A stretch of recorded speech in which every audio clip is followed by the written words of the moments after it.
When I first moved into my apartment, the landlord told me a strange thing. Always check that the room is the right one before entering. Sage advice from a master of the obvious, you might say. Truth be told, I hadn't really been paying much attention up to that point. My landlord was the type of woman that put no effort in sounding happy to meet to you, and whatever Eastern European accent she had certainly didn't make it any easier to understand. I probably should have asked a few more questions, but signing a lease wasn't a process I wanted to prolong any longer than I had to. Besides, it's not like I really needed an explanation. My early childhood diet didn't consist exclusively of pink chips after all. For how cheap the rent was, I wasn't about to worry over a bad joke. The place was one of those oddities of design that seemed to suck the fun out of everything anyway. Nothing but a series of copy and paste apartments stacked on top of each other for 13 laborious floors. Each one was practically identical, right down to the way the front door stuck when it rained. Not a single window among them.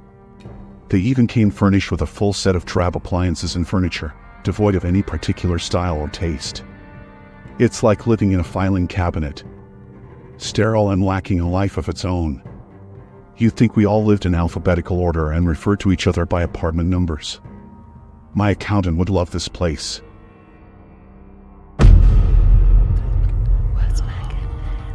As dull as the accommodations were, it didn't take more than a month for things to get interesting. They were little things at first. Mostly just noises. Nothing particularly sinister, but they did a great job of keeping me up at night.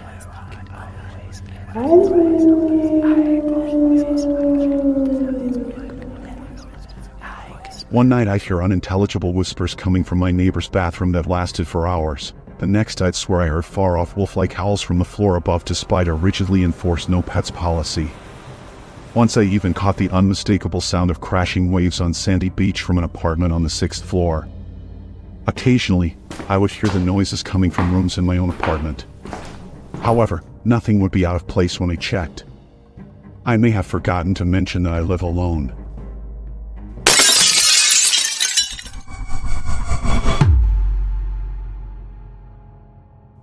It took a bit longer for anything really strange to happen though. It was 4 months into my stay when the sound of clinking glass and slamming cabinets woke me. It came from the kitchen and I knew it had to be an intruder. I quietly slipped out of bed and grabbed the aluminum baseball bat I keep next to the door to remind me how I really should get more exercise. I must have looked absolutely ridiculous tiptoeing down my carpeted hallway to the kitchen with how much noise the intruder was making. When I reached the doorway to my kitchen, I chanced to peek inside. Sure enough, I saw a dark figure furiously rooting through my kitchen cabinets. Tightening my grip on the baseball bat, I flipped on the light switch. Lucky thing I did, too. Otherwise, I might have beaten an innocent old woman to death. My midnight intruder started at the sight of me, her wrinkled face twisting into a mixture of fright and confusion. The unassuming dirty dressing gown and fluffy pink slippers she wore seemed an odd choice for a burglar. I recognized the woman. She was the old lady who lived 2 doors down from me. I'd even helped her with her groceries that very evening. After managing to calm the poor woman down and assuring her that she was not in fact in her own flat, my elderly neighbor apologized profusely. She'd woken up in the middle of the night craving a cup, she explained, and must have gotten lost in the dark, unlit building. How she managed to slip into my apartment without either of us noticing was beyond me. She must suffer from dementia because she was absolutely convinced that she should still be in her own. I don't think she understood just how close she came to a baseball bat to the head, and I wasn't in the mood to explain it to her. I tried to be as polite and understanding as I could as I escorted her back to her apartment, but something was bothering me. Something about the whole affair made the little hairs on the back of my neck stand up. It wasn't until I locked my front door behind me that I realized what it was. Before going to bed, I remember quite clearly locking the door from the inside. I racked my brain all night, but I just couldn't explain how the old woman could have wandered into my apartment without opening my front door. Having no one else to ask, I decided to bring the subject up to my next-door neighbor the next day. Cornering him in the hallway that evening, I had trouble broaching the subject. When I finally stammered out my story, however, he seemed rather unsurprised by the whole ordeal. Apparently, this sort of thing happened all the time. Not just to the old lady down the hall either. Almost everyone in the building had a similar tale. It was the doors, he said. They didn't always lead to the same place. Sometimes, you would be facing a door that led to your bathroom, only for it to lead to your bedroom instead. It could even lead to a completely different apartment on a completely different floor. Once, he heard that someone's closet door had once opened to the alley on the north side of the building. It was a pretty crazy thing to think your door could lead anywhere in the building without notice, but my neighbor seemed to believe that the phenomenon stretched farther than that. To get around this little nuisance, he suggested I do what the other tenants do. The generally accepted method was to make 2 marks on either side of each doorway in the apartment with a marker. That way you could tell if the room you were about to enter was the right one at a glance. If the 2 marks didn't match up, you were staring at a doorway to the unknown. At least, that was the idea. The old lady must have forgotten to check when she stepped into my kitchen, or at least not seen it in the dark. My neighbor seemed rather annoyed by the thought. He made it painfully clear that I wait for the door to go back to normal before using it. I should, under no circumstances, ever enter a room that shouldn't be there. Always check first. My neighbor experienced the anomaly himself in the past, but only as a mild annoyance. Even still, he was very adamant that I take the matter seriously. But how could I? Who in their right mind would believe a story as insane as this? Sure, it could explain how the old lady down the hall got into my apartment without using the front door, but it created all sorts of other questions. And the last thing I wanted to question were the laws of physics.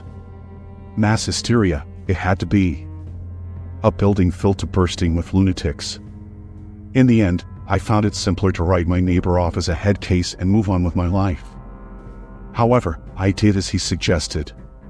With a red sharp as secretly borrowed from work, I drew a line on each side of every door jamb in my apartment. It was more out of curiosity than anything else. Or maybe I was just daring the universe to prove me wrong. Either way, after a few weeks, I'd gotten into the habit of checking if both marks were there before I entered a room. I saw it as a little inside joke. When in Rome, do as the wackos do. Eventually, it became a silly little ritual I would do to remind myself the world wasn't crazy. Just the guy next door. I'd been living in my apartment for a little over a year before it happened to me again. I'd gotten up in the middle of the night to grumpily use the bathroom like I'd done many times before. I was on autopilot. On my way back to bed, I lifted my tired eyes to the doorway leading to the bedroom and grinned at the now familiar red. But I hesitated.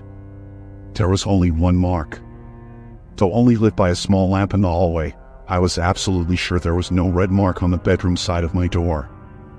I stood there for a while, blinking sleep from my eyes and trying to stare the second mark back into existence. The bedroom looked the same as I'd left it minutes before, save for the missing mark on the doorway. Were my eyes playing tricks on me? Maybe I was dreaming. Or was my kooky neighbor's story the real deal? As ridiculous as it sounded, I was sure of one thing. There had been 2 marks on my trip to the bathroom. I didn't go in right away. I wanted to, but a small part of me took what my neighbor told me seriously. First, I waved an empty hand in the doorway. Nothing particularly spooky happened. Emboldened by the knowledge that this phantom room wouldn't immediately melt my skin off, I took a tentative step inside. At first glance, nothing looked out of the ordinary. Everything was where I remember leaving it. Even my comforter was thrown aside like I'd just been sleeping under it minutes before. But then why was the mark missing from my door frame? I was certain there had to be something different about this room.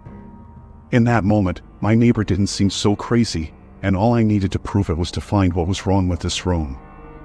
I tore open my closet and flipped my mattress in search of clues. Every drawer was emptied on the floor in my quest. I even tore the carpets up at the ends to look underneath. I looked everywhere in my madness but found nothing. Everything was where it should be. Somehow, though, I knew this was not my bedroom, and it wasn't until I turned back to the door to check if the second mark was really missing that I realized what was different about it. This room had no doors.